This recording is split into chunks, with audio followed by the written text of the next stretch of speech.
Welcome back onto the big top for more cyborgs and more circuses.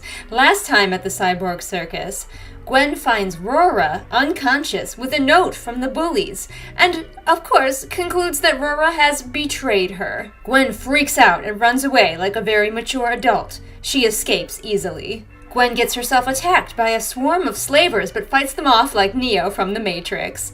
Bastion swoops in to save her in a confusing action scene and gets shot in his shoulder/neck for his troubles. Gwen leaves a ship full of slaves to go help Bastion instead because she's the hero. We're back for chapter 26. I'm just gonna keep filming until my camera runs out of juice.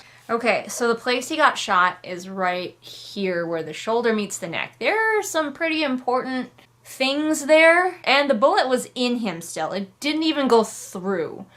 So, like, how are you still alive, my guy? Maybe the bullet, like, landed against the artery and just plugged it. I don't know why, but one of my pet peeves is rising to her feet. Maybe it's just because Jenna and now Gwen use it so much. Like, there's nothing inherently wrong with it, but they always use it instead of like standing or getting up or getting to her feet or anything else. They always say rising to her feet, rising to his feet. And I just, like, for some reason, I hate it. And I try to avoid it as much as possible in my books, even though I do use it sometimes because, again, there's nothing wrong with it. This would be a great time for us to see, because presumably Bastion's shirt would be off for this procedure. And it'd be really interesting if we could finally get a description of like how much of him is metal and like how not eating has affected his cyborg parts. Is like, do the cyborg parts like start to no longer match because he's like skinny?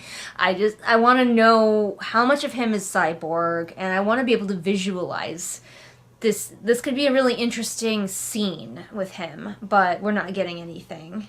They've got lunar tea, which just reminds me of the moon chew from that other terrible sci-fi book. This has elements in common with that. We don't watch Gwen go back to the dock to look for the slave ship. She tells Bastion that once he was settled, she went back and the ship was already gone.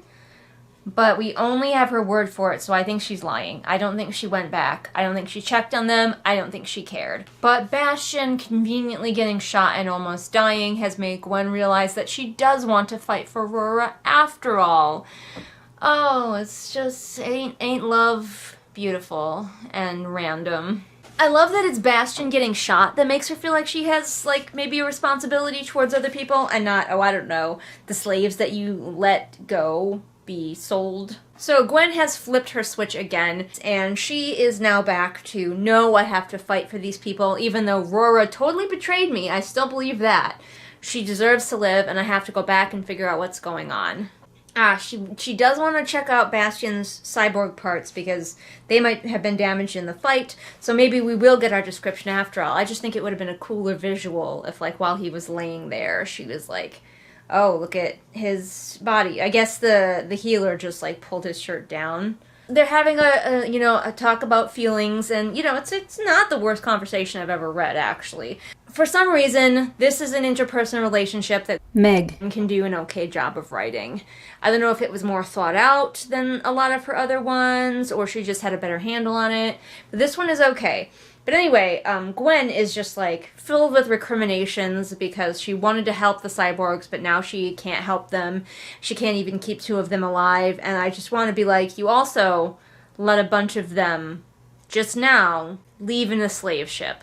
So now we've got something to do with the forgetting. Finally, we're getting a payoff for this ridiculous memory plot. Bastion's like, Gwen, what do you remember? And Gwen's like, I don't really remember. I don't remember my family at all. I just remember my first tinkering jobs. She's not freaked out by this, by the way, anymore.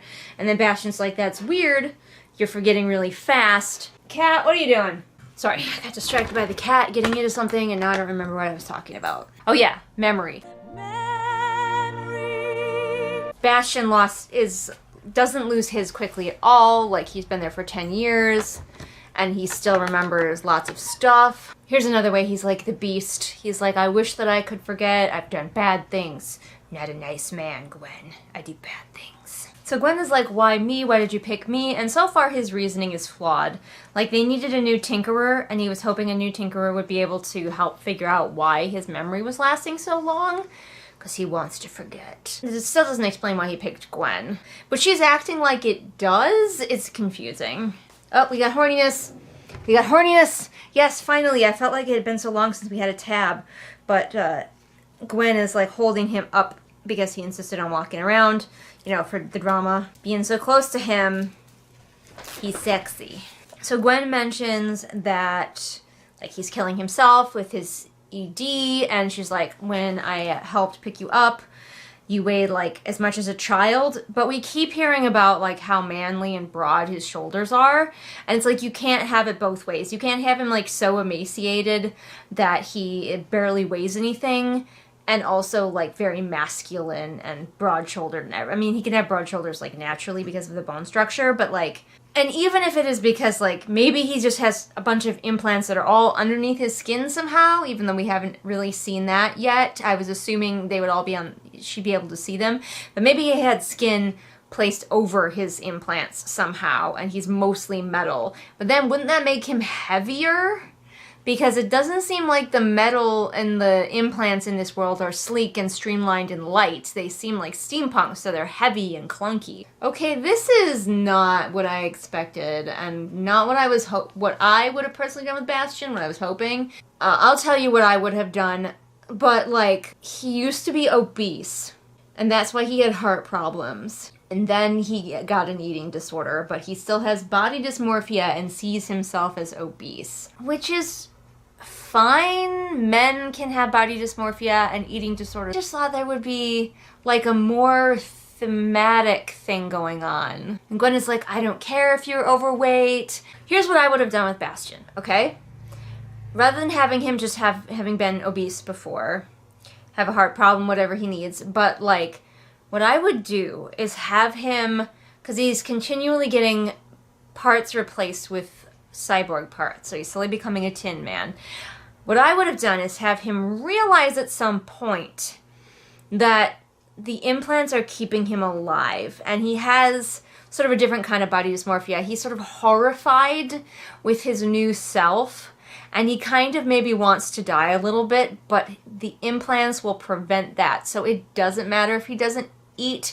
It's just sort of like a self-punishment for his self-loathing about him being sort of grotesque at this point because of all of his cyborg replacement parts. Like, I would have really delved into the psychology of being a cyborg and what that means to have, like, core parts of your body replaced with metal implants that he could see. You know, every night he takes his shirt off and he sees himself all that metal, and he wants to have some control over his life, and the only control he can have is by limiting his food intake, even though he can't die of starvation because his parts won't let him. And that could be like a whole level of, like, intensity that we could get from him. Could have been, I think, even more intense if it tied into the book better. I'm not saying that everything that has to do with a character has to tie into the book. Like, that would be like me saying, well, as a gay character, the book had better have a good reason for them to be gay. Sometimes people can just have eating disorders, but yeah, I would really have liked it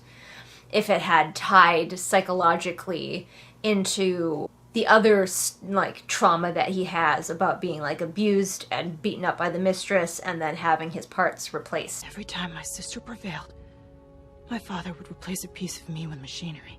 Honestly, I don't hate this scene, mostly because you know, I know, we know that I am hurt comfort trash. And Bastion is the most interesting character. So we're getting some hurt comfort with the most interesting character. I'm actually here for it. I'm gonna give this another mark for horniness. I don't think they're gonna have sex, but maybe I'll be surprised. But they're definitely leaning into at least a smoochy scene. They didn't get smoochy yet, but she is now to the point where she's, like, removing his shirt so she can see the damage to his implants. I don't understand how much of him is made of metal, because, like, a sword slashed him earlier, and I assumed it just hit metal because he didn't really, like, he flinched, but he didn't really react. But now Gwen is like, oh, there's a cut on you, and I better take care of it. So we're not getting much detail about how much of him is covered by the implant, but it does go down his back and his vertebra. So at least his, like, spine is covered. Ow, rude. So he's laying on his stomach, which already seems painful if you've been shot, like right here. There's no place for your arms. Is he like laying face down, like face into the pillows, or does he have his arms up, in which case that would be painful? I'm running out of memory card, but I'm just gonna try to get through this thought. And then, like, he tries to get up a little bit and she slams him back down. Ow, rude. Okay, so I have very limited time left on my memory card, but I just finished the chapter. She checked Bastion's chip. It seems to be made out of a special kind of metal. I don't know if that's going to come up again, but when she put it back in, he was like, oh my gosh, don't do that again. As soon as you removed it, I lost, like, all of myself except for, like, a need to return to the circus. And she's like, you're right, oh my goodness, it's the chips. It was the chips all along, obviously. The forgetting isn't part of becoming a cyborg. I bet it's because someone has tampered with the chips. And I need to find a portable mainframe, which I'm going to assume is a computer, and try to figure it out. So that's what she's going to do. She's going to go back to the circus and try to save everybody by figuring out what's going on with their chips, because she's like, oh wait, maybe Aurora's asleep because of her chip, and same with Marzana. I'm happy we're getting some forward momentum, and that's the end of the chapter, and I'm going to go because I don't have any space left on this memory card. See you for the next chapter. Bye! Hello, we're back for more Cyborg Tinkerer. It is really cold today. It's 3 degrees Fahrenheit, which is an improvement from the -9 that it was about 2 hours ago. So we're really looking up, but it's friggin' cold, and I'm wearing all of my snuggly warm clothes. The horse is rolling in the snow. She doesn't care. Chapter 27. Gwen has had a change of heart brought on by her boyfriend. Oh no, we've got a full Sleeping Beauty situation. Sleeping Beauty meets Snow White. Like, we skipped the part where they, like, got back into the castle. Did she just use her skimmer to go back in through the window and no one was any the wiser? Like, both of them were gone for a while, and at least Gwen is supposed to be under guard at all times, so these people really are terrible at supervising. Anyway, they get back and they find Aurora is sleeping, like, with her hands delicately folded, and there's a red rose in her hands. So it's like perfect Disney princess mode activated. Guilt burrowed inside her, but pulling her attention away from the Sleeping Beauty. No kidding! Aurora's loosely based on Sleeping Beauty, you say? We also didn't get to watch Gwen and Bastion go buy the computer that they would need, the mainframe that we had talked about. They just went and did it somewhere in the town. Even though they were like, I don't know if we'll be able to find one, it's gonna be expensive. They just did it. Like, problems waved away. Super easy. Barely an inconvenience. Here's something I noticed that Meg does a lot, and this is a novice mistake that you can get over, but she says then a lot. So she'll be like, here's an order of events that are happening, and many sentences will start with then, indicating that they were happening after. We don't need that, because as we're reading along, we know that the next thing that you've written is the next thing that happens. The same with, she instructed Akio to roll Aurora onto her side. Afterwards, she opened the port to remove Aurora's chip. We don't need that, because you are writing these events in order, so we don't need then, we don't need afterward. This is just something that you can eliminate in your own writing. If you're going through and you're noticing this, these are words that you can actually, like, search and try to weed out of your own writing just to make your writing a lot cleaner. She instructed Akio to roll Aurora onto her side. She opened the port and removed Aurora's chip. See, you don't need afterward at all. It's implied. It's understood. Awkward sentence. Trying to ignore the tap dancer in her chest, she could barely think past the racing of her heart. So you have a sentence that says the same thing twice in 2 kind of awkward ways. Like I've said a million times, we have a lot of awkwardness that just comes down to practicing. And I have researched a little bit. Meg has written a couple of other books before this that she queried and that didn't get anywhere, which relatable. been there. It's very common for people to query a couple of books before they hit on the one that is the one that gets picked up. So I'm not saying that I can tell you definitively that her earlier books were bad. I can tell you that they were probably novice, because this one still is. And she might give advice on her channel, but be unable to notice these things in her own work, because it is kind of two different skill sets to be able to see what a book needs, but not quite know how to fix it yourself. So I don't think that there's no hope for Meg. I just think that she needs to keep practicing. I relate to her a lot because she's very passionate about her stories. I've actually been like watching some of her videos now because I didn't really watch her before. She's very passionate about her stories. She loves them with all of her heart. But also I don't think she's a natural, and neither am I. The advantage that I have is that I've been practicing for a lot longer than Meg has. If she has 3 books under her belt, I just recently did a video where I talked about all of the novels that I have written over my years, and I think it was like 22 or something like that. Like, it's a lot. Some of them were when I was much younger and were definitely like not very good and should never see the light of day. For some people, it's like they step out of the gate and they're kind of just good at it, and for the rest of us normies like me and Meg, it takes a lot more practice. And so she might not like to hear this, but I think, Meg, you're gonna just have to write more books. Put some of them up on Wattpad first. Just keep writing and writing and writing, and you'll get there. And I know it's really, really frustrating to hear. If I had been trying to publish when I was 3 books in, it would have been a disaster. And I now, even though I have a lot more practice and a lot of books under my belt, I still don't feel I'm anywhere close to as good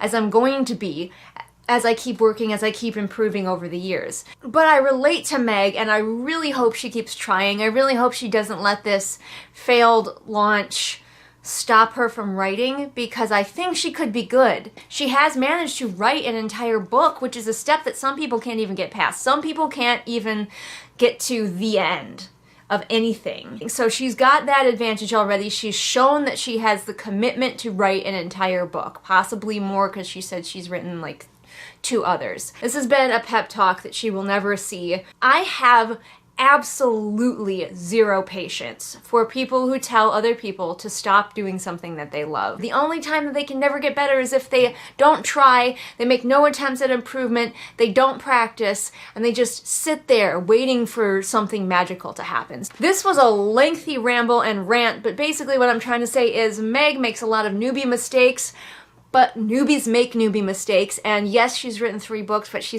still counts as a newbie because everybody grows at different speeds. Gwen notices that Aurora's chip is also made out of like a different metal than the other chips that she's seen, I guess. Has she seen many chips? I don't feel like she has. But it looks different. It looks like Bastion's. Apparently she can read code for cyborg implants. I can't read code for anything at all, so I guess she can just do that. She's got it running on the computer screen. The main frame that they have was also not physically described, so I'm just assuming it looks like a laptop, but I have no idea. I'm assuming it looks like a laptop. The chip looks like one of my little memory cards for my camera, and you just plug it into your laptop. But I am having to come up with all of this because nothing has been physically described. No, I'm not saying that there aren't writers out there who could make not physically describing something work for them. It definitely worked better in, say, contemporary, where we're working with things that we already know what they look like, versus, say, like a fantasy world, where we're like, what? And I'm pointing at this book because it should be a fantasy, where we're like, what does that look like? So after hours of scouring through the code that Gwen just understands, don't ask questions, because the code for cyborg implants would definitely be like easy enough to read if you have repaired ships before. And she has found evidence of a reboot that she says happens when, programming when trauma happens to the implant. Turn it off and on again. This seems like another flaw in cyborgs, if like you can just bap them on the back of the neck, like Kirk karate chop to the back of the neck, and their implant will just put them in sleep mode. It is kind of alarming, and I'm sure the characters won't be adequately alarmed, how ingrained these chips are. Like, they are so ingrained into your brain that if you damage the chip, the human just like falls asleep. It doesn't just make it so they can't use their hand. The human is completely incapacitated. That was the stun setting.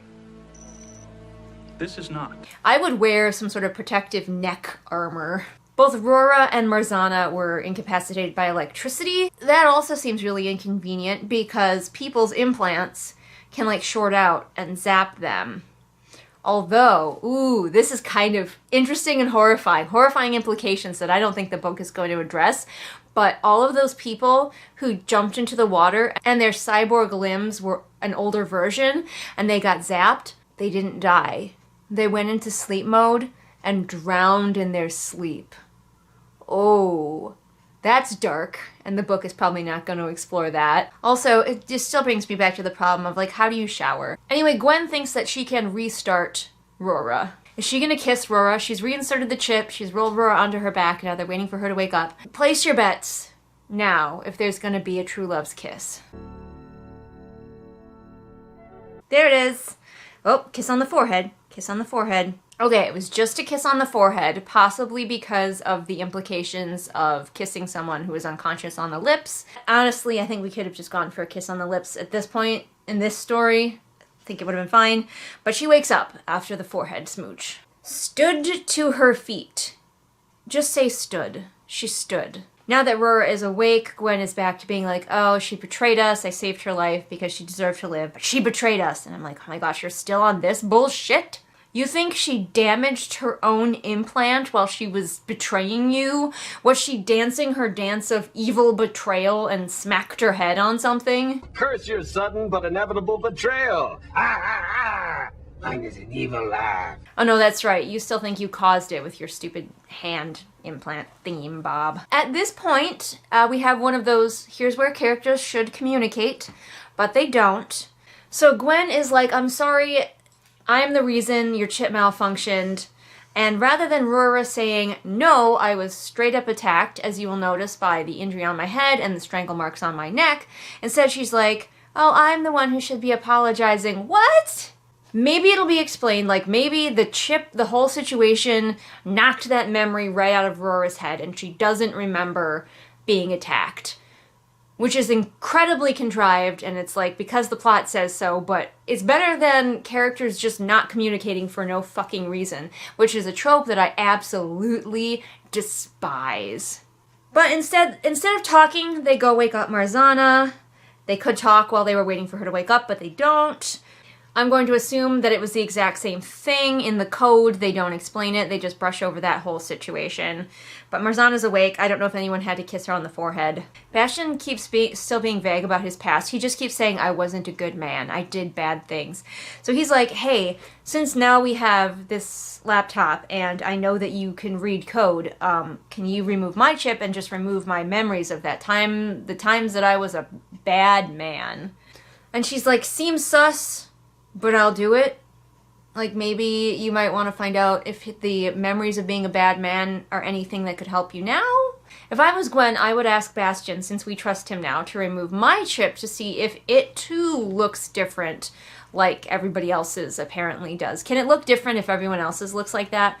We don't find out what Marzana's looks like. So maybe it's only main characters who have this different looking chip? I don't know.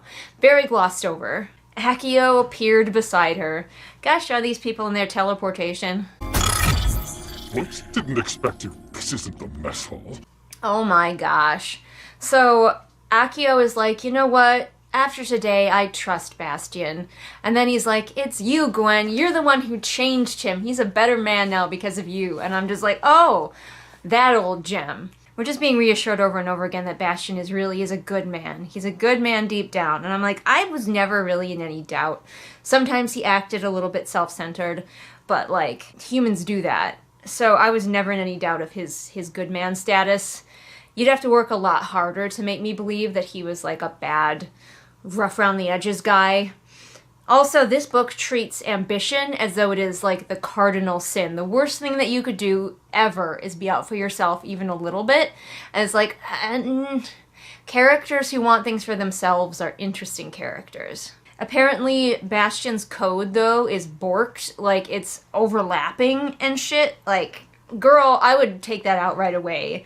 It's just be like, nope, not touching that, or I might just French fry his brain. Apparently what we're supposed to get from this is there's two distinct codes that are overlapping, and by that we mean literally overlapping. The text on the screen is overlapping each other. Okay, so Gwen thinks it's because he has multiple cyborg implants. Everybody else only has one, which is convenient. So she's like, oh, it's because he had his heart replaced, so that's one code. And then the armor plating that was put onto his body to protect him from the animals who are rightfully defending themselves, that's a separate layer of coding. And they weren't integrated, they were just like stacked. But Gwen thinks that the codes are not interacting properly with each other, which you would think it'd be causing Bastion a few more problems, but maybe it is and he just hasn't mentioned it. Also, she keeps calling them codings instead of codes, and I don't know if that's an effort to make it more steampunky and more old-fashioned sounding, but she's like, the two codings are woven over one another. But anyway, if she tries to delete any part of one code, it will delete part of another code, and don't ask questions. But literally, again, this is terrifying. These chips are so ingrained that you could change a person's personality by deleting part of the code that runs their cyborg hand. What? Why is Gwen? I mean, I suppose nobody makes cyborgs anymore, so if people used to know about this, they don't anymore. But it's only been 10 years. Horrifying implications. Is this going to be another book with horrifying implications that never really get addressed? Bastion gives her a hug. And I like warm hugs. Like, their relationship is just a lot more sweet. And I prefer a sweet relationship, personally. And I think a lot of other readers do, too, because they were, again, as I've mentioned, were more drawn to the Bastion Gwen one than the Aurora Gwen one. Oh, now Aurora's gonna she had all this time to tell them this, and finally she's like, oh, by the way, Aberkan and Thaniel know that we're planning to sabotage them, but they did attack me, so I would have led with that, Aurora, really wondering why you saved that. Also, something about Aberkan I haven't mentioned, but I was thinking about it when Bastion was talking about how he used to be overweight. Remembering that Aberkan, he's described as overweight, so we are sort of getting that accidental equating of fatness to badness that I don't love. Everything's about Gwen. Gwen is like, oh, he did this to get back at me because I fucked up the second competition for him and I said no to him when he first talked to me. And I'm like, Gwen, not everything is about you, okay? Oh, ew. I don't like this. I've heard that Meg refers to Gwen and Aurora as endgame, meaning that they are her ship. They are the one that she's really invested in. And I'm like, whatever. Some people are like, eh, that's cringy. Whatever. Whatever. If you want to call one of your ships in your own story endgame, fucking fine. But I didn't realize that it was in the book. I thought that you and I were endgame. No. That's ridiculous. Nobody says that in real life. My dog is laying in such a ridiculous way. Like, she's upside down, laying on her back, and she's, like, peeling her own, like, forehead back, so her eyes are really big, and she looks insane. She's like, 15 years old, and she's still, like, flopping around. Also, Gwen is super mad that Aurora revealed their plans, but, like, you have time to make new plans. She didn't reveal them seconds before stuff was gonna go down. You can fix this. But no, Gwen is acting like this was their one and only chance. This was the best plan they could possibly come up with, and now Aurora has ruined it. And their plan to save everyone was to sabotage some props. Don't encourage this, all right? We're getting no help from Flash Gordon here. Gwen is she's so thick. Because she's like, even though I know the full story, it still means that Aurora was using me to get a hand. Where are you getting this from? You made that of your own volition for a girl you thought was hot. She also didn't, I presume, purposely stick her hand in a dragon's mouth so her old one would be broken. Like, Gwen, where are you getting this betrayal from? Once again, we have ambition treated as, like, the worst personal flaw you could have. The fact that she cut off her own hand. Anyone willing to cut off a limb for personal gain would be more than willing to use others to their own ends. No, if I cut off my own finger for my own personal gain, that does not automatically mean I would betray other people. Aurora's like, they were gonna destroy my new hand if I didn't tell them the plan, which is not true. They overheard the plan. And Gwen is like, this bitch. If someone was gonna destroy my hand, there's not another hand laying around. So, like, I would probably reveal the secret and then plan to tell my friends later so we could come up with a new plan. She was being threatened with violence and dismemberment, and you're mad at her that she revealed the plan. Gwen, I kind of hate you. He's an asshole. She clung to her anger like an anchor, allowing it to fuel her. That doesn't quite work with the visual. If you're using your anger as an anchor, it means it's like locking you in place. But then anchors do not normally fuel anything. So perhaps those are two separate thoughts that you should maybe put in two separate sentences. So here we have Gwen reminding us how she didn't free any of those slaves by being like, did you know that the people who fail the competition are sold off as slaves? And then Aurora, once again being lawful stupid, being like, the mistress wouldn't. She said, I never meant to. And now we're having a fight about boyfriends and girlfriends, and oh my gosh, you people, stop. I want to walk in here and smack all these characters' heads together and tell them to start being adults. So they're just, emotions are exploding everywhere. Gwen is just being wrong about the whole situation. Wrong, wrong, wrong, wrong. Wrong, wrong, wrong, wrong. She's being obtusely wrong. She's being absolutely ridiculous, and I've had enough of her as a character. I'm over Gwen. She can just go die in a hole. But she screams at Aurora to get out, and Aurora's like, this is my room. And like, I don't think I'm supposed to laugh, but I am. If Gwen stopped to think for exactly 2 seconds, she would not be. She's aiming a gun at Aurora now. Boy, that escalated quickly. I mean, that really got out of hand fast. You have to try to be this wrong about the situation. You have to ignore every possible logical thought that comes into your head. Everybody else is just like, just look away while she shoots Aurora. I don't know. Marzana is the only one to like speak up. Marzana's like, hey, don't do that. And then Aurora leaves. And Marzana is like, she's not pointing out all of the ridiculous leaps in logic that Gwen is making, but at least she's like, maybe we should be suspicious that the situation isn't exactly like you think it is, Gwen. I'm out of words to describe Gwen. She's impossible. She's an idiot. I just am so done with her. It's okay for main characters to annoy you as a reader. Sometimes characters can be annoying because human beings are annoying. But this goes beyond like, oh, I'm annoyed with this character and the choices they're making, and into the realm of this character is so infuriatingly idiotic that I cannot stand them anymore. If I was just reading this book for myself and I had gotten this far, this would make me DNF. So they start making a new plan, as they could have all along, now that Aurora's gone. And Gwen is going to sabotage the props now, not the other performers. And the whole time they're talking, I guess Bastion is giving her this look, like he doesn't think that they can succeed. And I'm just like, what a clusterfuck. I don't think any of the books in read-alongs this far have had a character be so blatantly allergic to logic. Oh, I'm mad at that chapter, and I'm mad at Gwen, and I hate her now, and she is going to have to do a lot to get back into my good graces. But that was the end of that chapter. Oh boy, do I dare read another one today? After that infuriating chapter, I mean, I might as well. I'm gonna need to go write some of my book after this, and make my characters extra thoughtful and logical as a result. Welcome back. You're at a slightly different angle, because I wanted to extend the footrest of this chair for maximum coze, so we are fully reclined and inclined to keep reading this terrible book.